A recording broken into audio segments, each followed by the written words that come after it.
अस्सलाम वालेकुम जी। सज्जनों ते मित्रों, तो जिस चीज़ की सबको तवक्को थी, यानी कि सब एंटिसिपेट कर रहे थे कि वर्ल्ड कप में टीम की परफॉर्मेंस क्या रहेगी।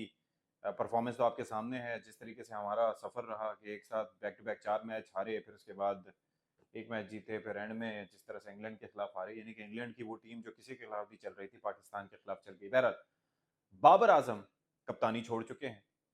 ज़का अशरफ साहब से उनकी मुलाकात हुई, उन्होंने कहा कि जी, आपके ऊपर से हम प्रेशर हटाना चाहते हैं, तो हम चाहते हैं कि आप जो वाइट बॉल क्रिकेट है उससे हट जाएं, यानी कि T20 और ओडीआई।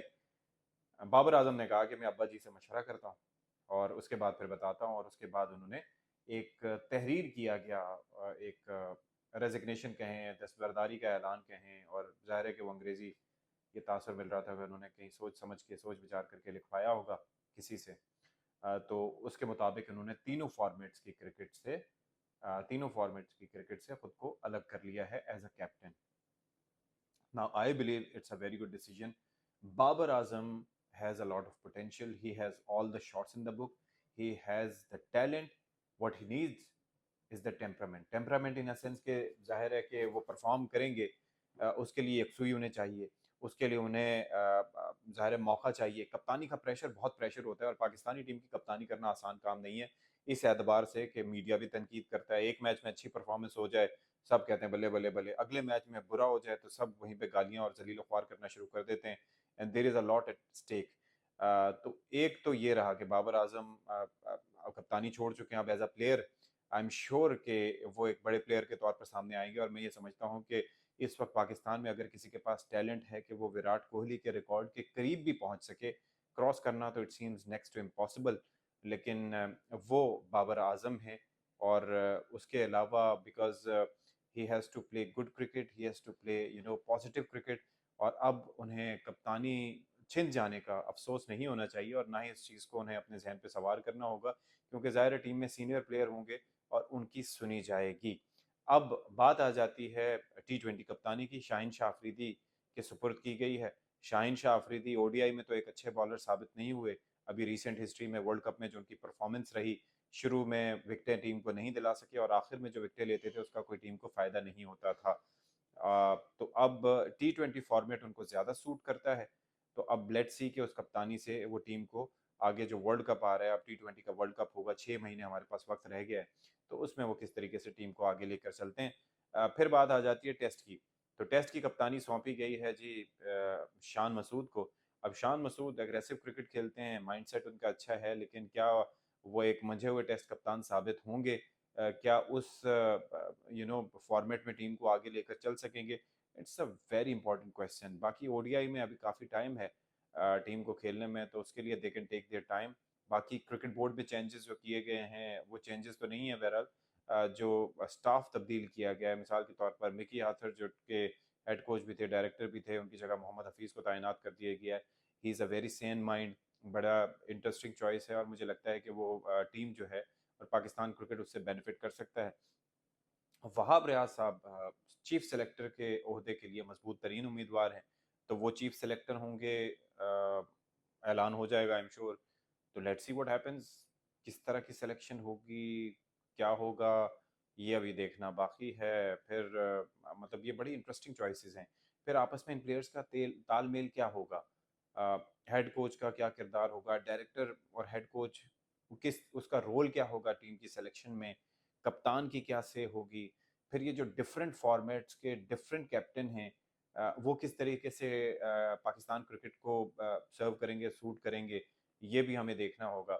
लेकिन जो चीज़ मुझे पॉजिटिव लगी वो ये थी कि सैफी भाई के हवाले से काफ़ी बातें हो रही थी कि उनको बुलाया जाए, उनको बनाया जाए। भाई उनका टाइम अब जा चुका है।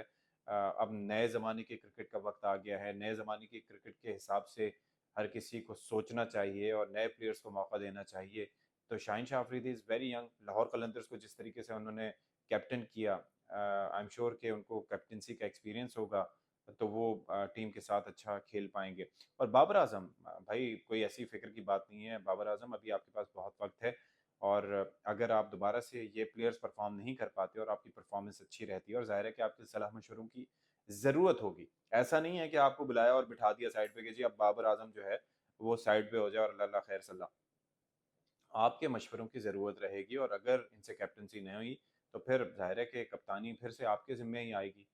और फिर दूसरी चीज़ ये थी कि रिजवान के हवाले से कहा जा रहा था, लेकिन रिजवान का वो जो कॉन्फ्लिक्ट ऑफ इंटरेस्ट वाला मामला था, उसके पेश नज़र ज़ाहिर है कि वो टीम में कोई पोजीशन इस तरह की नहीं ले सकते। ये मेरी एक अंडरस्टैंडिंग है, बाकी वल्लाह आलम। तो जो कंपैरिजंस अब यहाँ पर लोग कर रहे थे, एक अरसे से लोग कंपैरिजंस कर रहे थे, और मैं लोगों को ये कह रहा था कि विराट कोहली का बाबर आजम से कोई कंपैरिजन नहीं है। आज की विराट कोहली की इनिंग्स, इस वर्ल्ड कप की विराट कोहली की इनिंग्स, और विराट कोहली का जो टेम्परामेंट, उसकी जो एग्रेसिव नेचर, उसकी जो कंप्लीट टेक्निक, उसका जो माइंडसेट, बाबर आजम दूर दूर तक, यानी कि उनमें कोई चीज़ ऐसी नहीं है कि जो उससे मिलती हो। सिर्फ एक कवर ड्राइव को आप कह सकते हैं कि वो वैसी है जैसे कि विराट कोहली खेलते हैं। बाकी इसके अलावा there is no comparison. Virat Kohli is a fighter, under pressure perform करता है, करके दिखाता है। इस वर्ल्ड कप में वो टॉप स्कोरर है, यानी कि at the age of more than 35 he has been the top scorer. He has scored another century in the World Cup semifinal. ठीक है, वर्ल्ड कप सेमीफाइनल में सेंचुरी, उससे पहले भी सेंचुरियां कर चुका है। इस वर्ल्ड कप में उसके 3 या 4 सेंचुरी हो चुकी हैं। फिर बड़े मैचेस में परफॉर्म करने वाला प्लेयर है। उसको चांस मिलता है तो उसको कैपिटलाइज करता है। उससे टीमों को खौफ महसूस होता है कि जब वो शुरू के 20-25 रन आराम आराम से एक नॉर्मल स्ट्राइक रेट के साथ खेलने के बाद जब वो आगे बढ़ता है, तो टीमों के खौफ में इजाफा हो जाता है कि ये जब जम गया तो फिर समझो हम गए। बाबर आजम से किसी टीम को ये खौफ महसूस नहीं होता, क्योंकि बाबर आजम 55 रन पे भी, 60 रन पर भी, इवन 100 पे भी वैसे ही बैटिंग कर रहा होता है कि जैसे अभी अभी आया हो।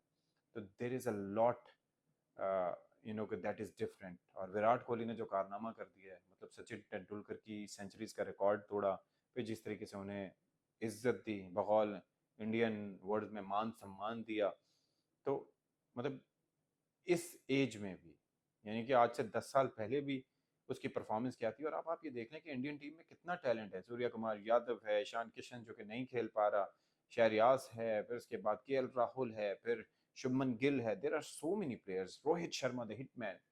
उसके बावजूद the way he has been consistent and the way he has been firing, कमाल है, कमाल है।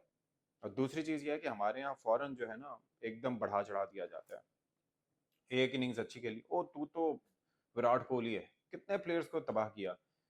उसको क्या नाम है उसका, अहमद शहजाद को ये कह के उसका सर पे चढ़ा के उसको तबाह किया। ये उमर अकमल को कहा जाता था कि भाई तू भी मिलता है उससे, विराट कोहली से, उसको भी बर्बाद किया। मतलब आप क्यों एकदम कंपैरिजंस करते हैं यार? Let them play, let them be themselves. फिर उसके बाद फिर आप ये देखें कि मौका दें, और उसके बाद फिर आगे जाके उनको कहें। एकदम सर पे ना चढ़ाएं। यहाँ पर फौरन सर पे चढ़ा दिया जाता है, बादशाहत का ताज दे दिया जाता है। O G king Babar, O G king Babar. Let him play, जो अचीवमेंट्स हैं। फिर वो फखर जमान ने एक इनिंग्स खेल दी, ठीक है, अच्छी इनिंग्स थी अगेंस्ट न्यूजीलैंड, जिसने हमारे वर्ल्ड कप में चांसेस को थोड़ी देर तक जिंदा रखा। एकदम 10 लाख रुपए इनाम का ऐलान। भाई विराट कोहली के लिए इस तमाम वर्ल्ड कप में किसी ने ऐलान किया है किसी रुपए का?